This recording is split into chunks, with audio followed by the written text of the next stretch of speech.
বৃহস্পতিবার মানেই কিন্তু অনেক অনেক কাজ না সেরকম কোনো কাজ নেই, ঠাকুরের বাসন সব কটা নামিয়ে মাজা ঘষা করাটাই এটা প্রেশারের ব্যাপার। তো সেটাই না সকাল সকাল করে ফেললাম। আর ওদিকে কিন্তু মেয়ে আমার স্কুলে গেছে, সেই জন্য এত রিল্যাক্সে কাজবাজ করতে পারছি। মামামের জন্য আজ একটু আলু পটলের তরকারি করেছিলাম, আর সব ঘরদোর মুছে আমার ফেসটা দেখেছো কেমন লাগছে, পুরো বিধ্বস্ত হয়ে গেছে। এখন এই ঘরটাকে ক্লিন করবো, ব্যাস কমপ্লিট। নিজের জন্য বানিয়ে নিয়ে আসলাম 1 গ্লাস ট্যাঙ্ক, মানে ওই ম্যাঙ্গো জুস। আমি একটা বান রুটি দিয়ে খেয়ে নিলাম, তোমরা দেখলে খেতে ভালোই লাগে, কিন্তু মানে এই কম্বিনেশনটা প্রথমবার ট্রাই করলাম, ভালোই লাগলো। মেয়েকে আনতে চলে গেলাম দুজন মিলে। তার আগে গেলাম বাবার দোকানে, বাবাকে একটু খাবার দিয়ে গেলাম। মা ডিম টোস্ট করে রেখেছিল, সেটা দিয়ে দিয়েছি যাতে গরম গরম খেতে পারে। এই যে দেখো আমার ফুলুরির মনে কত আনন্দর, পাপা আজকে স্কুল থেকে আনতে গেছিল না ওকে, সেই জন্য ওকে ফ্রেশ করিয়ে এখন খাওয়াতে বসেছি পটল আলু তরকারি দিয়ে আর একটা পোজ দিয়ে। আমার ফুলুরির তো খাওয়া কমপ্লিট, এবার আমার স্নান করে পুজো দেওয়াও হয়ে গেছে। বৃহস্পতিবার আগেই বলছি কতক্ষণে পুজোটা দেবো, এবার মনে হচ্ছে কি আমার বড়সড় কাজ হয়ে গেছে। মেয়েকে এবার যুদ্ধ করে জুস খাওয়ালাম, ও বললো টক টক, তাই আমি একটু মুখে দিয়ে দেখলাম না, টক মিষ্টি ভাব টেস্টি, এটাই ভালো লাগে। মেয়ে তো আমার ঘুমে এখন বিভোর। এবার আমরা সবাই লাঞ্চ করতে এসেছি, মানে খাওয়া দাওয়া করবো। ওই সাইডে বাবা খাচ্ছিল, বাবা এসেছিলো খেতে, আর মা বানিয়েছে আলুর চোখা। এটা খেতে দারুণ লাগে, আলু সিদ্ধর সাথে না টমেটো পেঁয়াজ একটু রসুন সব কিছু একসাথে শুকনো লঙ্কা ভাজে মা, ভেজে নিয়ে তারপর মাখে। তো এটার আইডিয়াটা মাকে আমিই দিয়েছিলাম, খেতে বেশ ভালোই লাগে, দুদিন ধরে এটাই খাচ্ছি। আর সাথে করেছিল ডিমের ঝোল।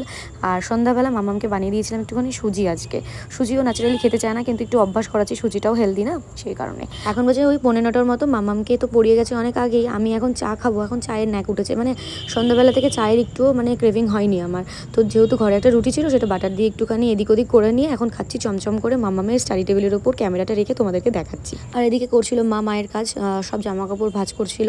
অনেক জামা কাপড় হোক, ডেলি আমাদের ওই 1 গামলা করে জামা কাপড় হয়, বাড়িতে বাচ্চা থাকলে যা হয় আর কি। তো পারমিতার আসার কথা ছিল, ও ঠিক এই মুহূর্তেই ঢুকেছে। দেখলাম ও এসেই না মামামের সাথে গল্প করছিল, মানে আমি ভিডিওতেই দেখছিলাম, আমি যেহেতু ঘরে ছিলাম।